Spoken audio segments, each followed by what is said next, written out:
we've done 4 surveys. The top 10 mostly stay the same. Calvin Coolidge ended up 24th this time, which is a little bit better every time over the last 4 surveys.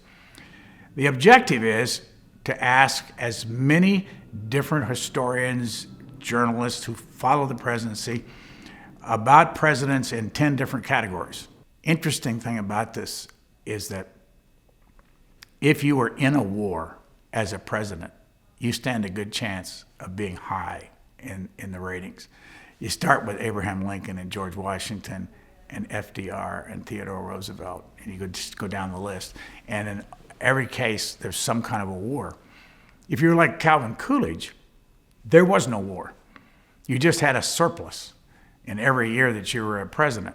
That today is not admired by the society, probably not even admired by political scientists. So surveys they're not fair. They just are kind of a snapshot every time a presidency ends to get us some sense of how people feel about them in the past. I think in some ways it's amazing that Calvin Coolidge finished as high as he did, because he didn't have a war. He had good economics. He wasn't very flashy, although I'm a former radio guy, and he started the radio use, did over 40 speeches on the radio, and that was successful back then because his radio presence was different than what you saw when you see him on video. Calvin Coolidge had to be the pioneer for radio. Even though President Harding had used the radio, it was recorded. Calvin Coolidge did it live. And the thing about Calvin Coolidge, though, that he doesn't get credit for in many circles, he was humble. He seems to be a kind of a guy, even though he was quiet, that, and even though he talked rarely, loved being around people and listening to them talk. And there are a lot of jokes about his ability not to talk. I don't think we have very many people in public life today that can just sit and listen. You know, an introvert in politics can succeed, as we've seen they do in modern age. So many of them somehow or another become active, and then when they become president, I think most people think that Barack Obama was, once he was president, was somewhat of an introvert. When Coolidge decided not to run again, not many presidents in history have had the guts to do that. When Lyndon Johnson did it, he did it because he was depressed, he was overwhelmed, the Vietnam War wasn't going well, and he said, I'm getting out of here. When Calvin Coolidge did it, he said, I'm out of time on this. I'm sure part of the reason was because he had lost his son and that depressed him. But he said, it's time for me to go. And you can't find people today that are ready to get out. They stay in far longer than they should, without mentioning many names. If you look closely, most of our leaders today are close to 80, which is, as someone who's close to 80, I'm surprised.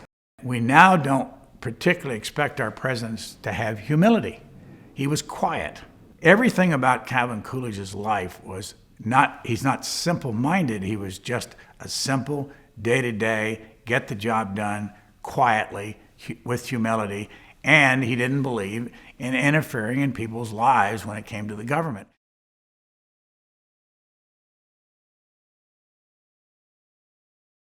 I think the best example of somebody who's been elected in my time, who the people elected because of what had happened before, was Jimmy Carter.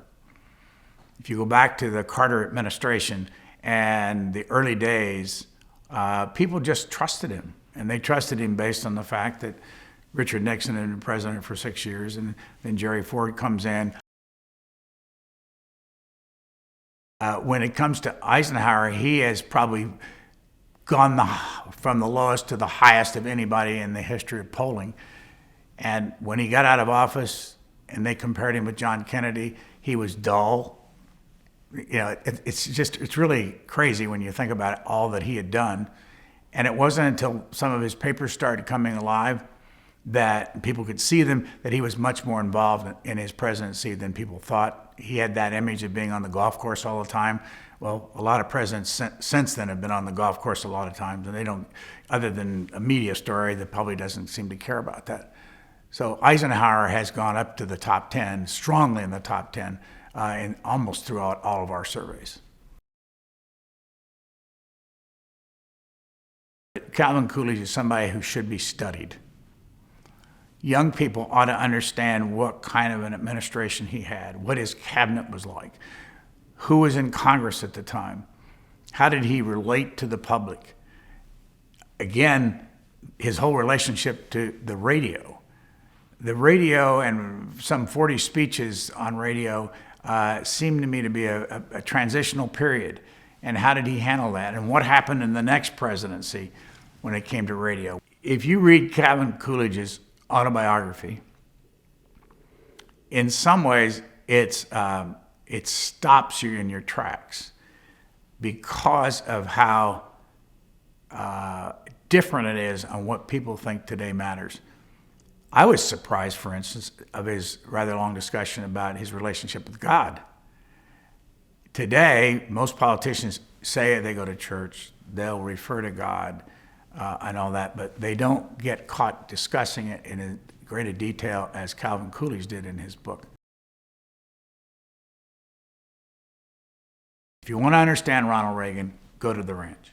He lived in a 1,500 square foot little tiny ranch house there with his wife, and had very few people around him. Secret Service were tucked away in the back and you didn't see them. The second place would be Plains, Georgia. You can't go to Plains, Georgia without getting some insight into who Jimmy Carter was. And Plymouth Notch. Plymouth Notch is a classic.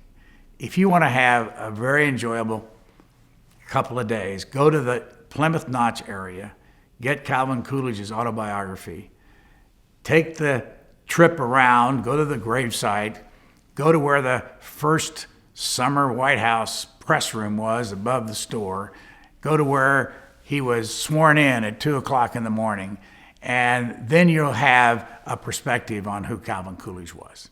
When I first went to Plymouth Notch, I remember saying to myself, this is fantastic. This is a good example of what it was like. They've captured it, they've kept it since 1920s, and it also helps to go to Northampton and see the little house he lived in when he retired from the presidency.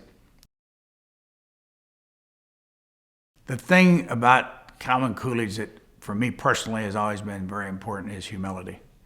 There's not much humility in this political world anymore. It's hard to take, it's hard to watch, and his ability to shut up and to not talk all the time and to listen it's a good mark for people to pay attention to, because we are a nation of talkers. We're not a nation of listeners. Or as some famous politician once said, everybody in Washington is on transmit and nobody's on receive.